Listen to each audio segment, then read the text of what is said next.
Olá, queridos alunos, tudo bem com vocês? Aqui é o professor Reginaldo que está falando, professor da disciplina de Metodologia Científica da Croton Anhanguera, e eu gostaria de fazer uma pergunta aqui para vocês, né? Vocês já ouviram falar a respeito de direito consuetudinário? Já ouviram falar a respeito de Common Law ou de Civil Law? E é sobre isso que eu gostaria de tratar nesse breve vídeo aqui nesse momento, né? O Civil Law é a tradição jurídica da Europa continental, que é também chamada de tradição romano-germânica. Ela tem na lei escrita sua principal fonte do direito e a partir do século XIX começou a dar grande importância para os códigos legislativos, né? Então essa foi a tradição jurídica que chegou ao Brasil por meio dos portugueses. A Common Law, por sua vez, é a tradição jurídica anglo-saxônica que se desenvolveu na Inglaterra e depois foi para as colônias britânicas, né, inclusive para os Estados Unidos. Essa tradição jurídica tem no costume a principal fonte do direito. Por isso que esse direito também é chamado de consuetudinário, que nada mais é do que o direito costumeiro. Acontece que quando duas pessoas litigam a respeito de determinada situação e precisam saber qual é o costume a ser aplicado naquela situação, não existe outra solução senão o juiz dizer qual é o costume aplicável ali.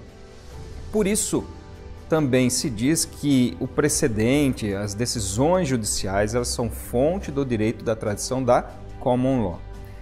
Agora, se voltarmos um pouquinho na história, nós vamos ver que essas duas tradições estão ligadas em sua origem, ou seja, elas têm uma origem em comum, né? Até o início do século V, os romanos dominavam parte da Grã-Bretanha e com isso levaram para lá também o seu direito, né? O direito romano, que à época funcionava exatamente como a Common Law, como ela funciona hoje, ou seja, o costume era a principal fonte do direito.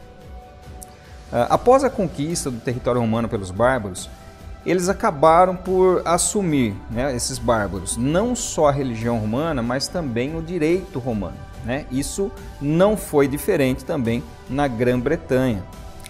Então, apenas para acompanhar o raciocínio, nós vemos que o Common Law é de origem anglo-saxônica, é descendente do direito romano, e a Civil Law, que é de origem romano-germânica, nasce a partir de grandes coleções de decisões judiciais, os chamados códigos romanos, que serviam para norteamento dos julgamentos de casos semelhantes no futuro. Ou seja, eles não eram códigos de leis, mas códigos de decisões judiciais. Somente a partir do século XVIII, a França e a Europa continental mergulham no que se chamou de Estado legislativo. A burguesia vai consolidar sua vitória sobre a monarquia absolutista após a Revolução Francesa por meio da separação de poderes, que foi desenvolvida por Montesquieu. Inicialmente, nós vemos que a supremacia do legislativo, que eram os representantes do povo, e supremacia do legislativo é o mesmo que supremacia da lei. Foi aí que o costume passou de vez, né, a dar espaço para a lei como principal fonte do direito na Europa continental. E onde eles foram buscar a base para a elaboração das leis?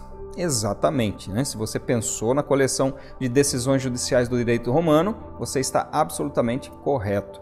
Foi o que se tornou o chamado Código de Napoleão, de 1803. Né? Nós podemos, assim, então, ver que as duas tradições, a Common Law e a Civil Law, têm a mesma mãe, têm a mesma raiz, que é Roma, né? O caminho seguido por elas é que foi bem diferente. Os ingleses se mantiveram fiéis às suas origens romanas e priorizavam os costumes e os precedentes como principal fonte do direito, né? Enquanto isso, na Europa continental, trocou-se o costume pela lei escrita, embora eles não tenham abandonado o direito material criado em Roma. Eles mantiveram ainda isso como fonte do direito, mas não a principal fonte. Esse direito, o direito material romano, foi base para o Código de Napoleão, que por sua vez influenciou os códigos usados em toda a Europa e também norteou os Códigos Civis brasileiros de 1916 e também de 2002. E aí, você gostou dessa história? Então, bons estudos, um abraço a todos e até o nosso próximo vídeo, até o nosso próximo encontro.